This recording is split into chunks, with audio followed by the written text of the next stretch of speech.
Que isso? Que bicho é? O leão? Quem é esse bicho? Eita, que leão. Agora é o cachorro. Qual mais que você sabe fazer? Uau, uau. E o gatinho? Como que faz o gato? Não. Não. E o patinho, o pato? Quá, quá. E a ovelha?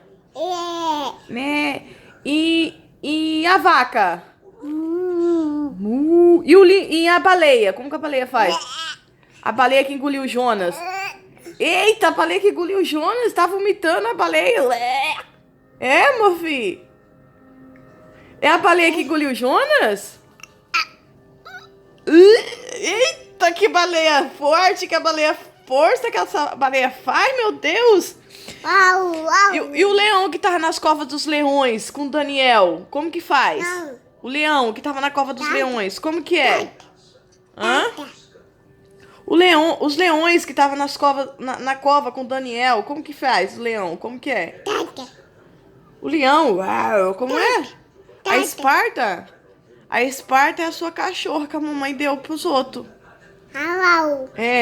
A Esparta era a sua cachorra que a mamãe teve que dar. Porque era um American Bully. E era brava.